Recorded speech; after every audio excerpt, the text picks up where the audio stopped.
আমার বন্ধুগণ, আমার ভাইয়েরা, কিন্তু আজ সমাজে এটাই চলতেছে। নামাজ পড়ে সুদ খায়, নামাজ পড়ে ঘুষ খায়, ওজনে কম দেয়, খাদ্যে ভেজাল দেয়। অথচ আল্লাহর কোরআন কি বলছেন শুনুন, উতুলু মা উহিয়া ইলাইকা মিনাল কিতাবি ওয়া কিমিস সালাত ইন্নাস সালাতা তানহা আনিল ফাহশাই ওয়াল মুনকার। জোরে বলুন আল্লাহু আকবার। পবিত্র কোরআনুল কারীমের 403 নম্বর পৃষ্ঠার 1 নম্বর 2 নম্বর লাইনে সূরা আনকাবুতের 45 নম্বর আয়াত আল্লাহ রাব্বুল আলামিন বলেন, হে নবী, কোরআনুল কারীম থেকে আপনার প্রতি যা নাযিল করা হয়েছে এটা আপনি পড়ুন, আর আপনি কোরআন পড়তে থাকুন আর নামাজ পড়ুন। ইন্নাস সালাতা তানহা আনিল ফাহশা ওয়াল মুনকার, নিশ্চয়ই নামাজ আপনাকে অন্যায় কাজ থেকে বিরত রাখবে। কার কথা? আরো জোরে বলতে হবে। তাহলে আল্লাহ বললো নামাজ পড়লে অন্যায় কাজ থেকে বিরত থাকা যায়। আমরা তো সমাজে উল্টা দেখি, হজ করে এসেছে, 5 ওয়াক্ত নামাজ পড়ে, ওর জমির পাশে একজন গরিব মানুষের জমি, তার লাঠির বল নাই, আইল কাটতে কাটতে আধা কাটা দখল করে নিয়েছে। কথা বলছে না? আছে কি নাই? অনেক মানুষ আছে পানের বড় যাস নাকি এলাকায়, 22 বিরা ভাঙ্গার কথা 23 বিরা ভাঙি ফেলে। কথা বলছে না কেন? আবার নামাজও পড়ে।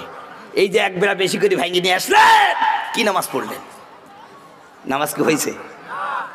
যে ব্যক্তির নামাজ হয় ওই লোকটা কখনো এমন অন্যায় কাজ করতে, মনে রাখবেন, যে ব্যক্তি নামাজ পড়ে আবার সুদ খায়, ঘুষ খায়, দুর্নীতি করে, চাঁদাবাজি করে, লোকটা নামাজ সেজেছে, নামাজি হয় নাই। এই যে তো মমতাজ বলে, নামাজ তুমি ধর্ম জানো, চুরি তোমার পেশা, সেই নামাজি হইবে কবুল, কেমনে করো আশা, নামাজ হইল না রে তোর, নামাজের লইলি না খবর। ঠিক কিনা আমার বন্ধুগণ, আমার ভাইয়েরা? এই জন্য আমি আপনাদেরকে বলবো, আমার বন্ধুগণ, আমি আমার পঠিত আয়াত থেকে আমি বলি, থার্মোমিটার শরীরের বগলের মধ্যে দিলে যেমন আপনার আপনার কত ডিগ্রি জ্বর আছে এটা যেমন জানা যায়, কোনো ব্যক্তি যদি এই আয়াতটাকে জীবনের সাথে স্থাপন করতে পারে, ওই বান্দা বলতে পারবে উনি কয় নাম্বার মুসল্লি। কথা বলুন ঠিক কিনা? আপনার নামাজ আপনাকে অন্যায় কাজ থেকে বিরত রাখছে কিনা দেখেন।